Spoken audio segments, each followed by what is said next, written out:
こ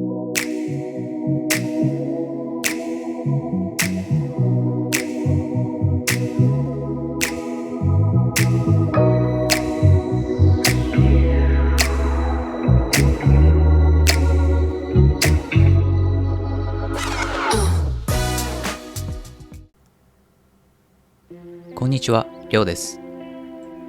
書斎の床には今までずっとカーペットを敷いていたのですが、愛犬におしっこをされるようになってしまい、先日撤去しました。そのため、フローリングががっつり見えるようになったのですが、明るい色味のフローリングであるため、木目アイテムはウォールナット系の色味で揃えている書斎には、少し色味が合っていないのが気になっていました。そこで、他の木目アイテムと統一感が出るような色味のクッションフロアを敷いてみることにしたので、今回はこちらをご紹介したいと思います。現状回復が可能で床を変える方法は他にもいくつかありますが、一番メジャーなのはフロアタイルかなと思います。パネルを置くだけなので比較的施工がしやすいですし、色柄のバリエーションも豊富です。私も最初はフロアタイルにしようかなと考えていたのですが、フロアタイルはパネルを並べて置いていくという方法のため、継ぎ目が多くなってしまい、この継ぎ目に水が入り込んでしまうと床がカビる原因となってしまいます。我が家は犬がおしっこを失敗したり、猫が毛玉を吐いたりする可能性があるため、継ぎ目の少ないクッションフロアの方がいいのではないかということで、クッションフロアに決めました。今回購入したクッションフロアは3月の HM12091 です。暗めの色味でヘリンボーン柄にしてみたいという思いがあったので、こちらを選びました。また、必要な道具も合わせて購入しました。クッションフロアを床に固定するための両面テープと、簡単にまっすぐカットできる専用のカッターです。両面テープは現状回復ができる剥がせるタイプのものを購入しました。今回は愛猫と愛犬が遊ぶときに滑らないようにしたいと思っていたのと、走り回る際の騒音対策などにも有効なので、書斎だけでなく廊下にも貼っていくことにしました。書斎に貼るためには中のものをすべて運び出す必要があり大変なので、まずは廊下から貼っていきます。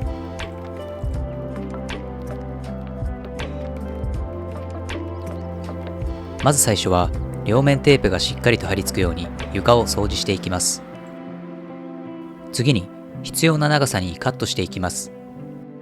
今回購入した商品は幅91センチと182センチの2サイズがあるのですが、廊下の横幅が95センチほどあるため182センチを選ぶしかありませんでした。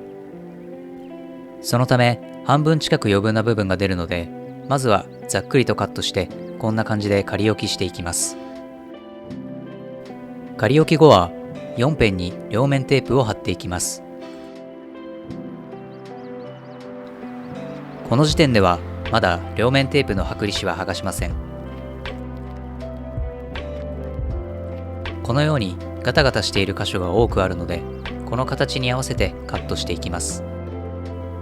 カットする際にはメモ用紙のように直角があるものにマスキングテープで円を作って貼り、それを壁に合わせて床に置きます。そしてしっかり壁に沿ってクッションフロアを押し付けると、このようにメモ用紙が貼り付くので、メモ用紙に合わせてカットしていくとうまく壁の形に合わせることができます。それ以外の場所はクッションフロア用のカッターを使用して、このように壁に押し当てて動かしていくときれいにまっすぐ切ることができます。カットが終わったら両面テープの剥離紙を剥がし、しっかりと貼り付けていきます。ということで、ひとまず廊下に貼り終えました。ドアが多いので角が多く、かなり大変でした。よく見ると綺麗にカットできていない部分も多いのですが、遠目で見ればわからないので、とりあえず良しとします。次は書斎に貼っていきます。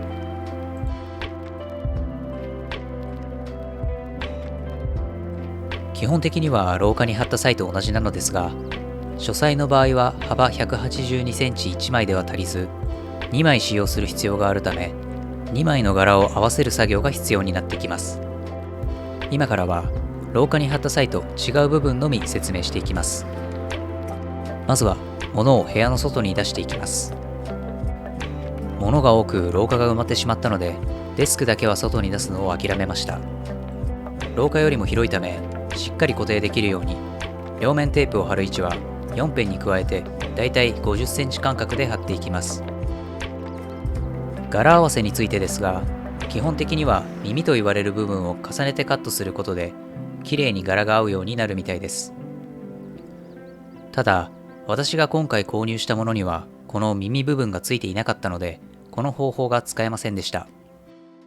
また、廊下に貼る際に半分近く余る部分が出てしまい、これを捨てるのはもったいないなと思っていたところ、書斎の床には通常の幅182センチと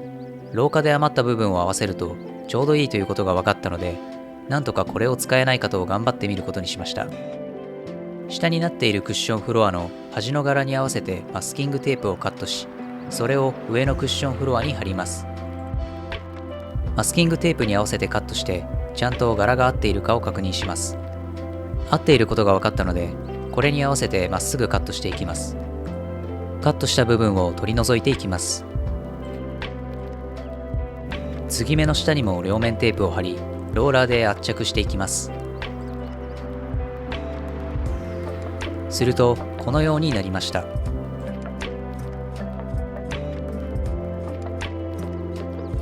柄もしっかり合い、パッと見ではつなぎ目が分かりづらいようになった気がします。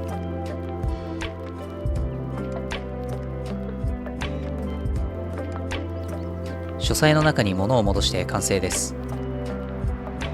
かなり雰囲気が変わりました。めちゃくちゃ大変でしたが、他の部屋にもこのクッションフロアを敷きたいと思うくらい気に入りました。元の床と比べるとこんな感じです。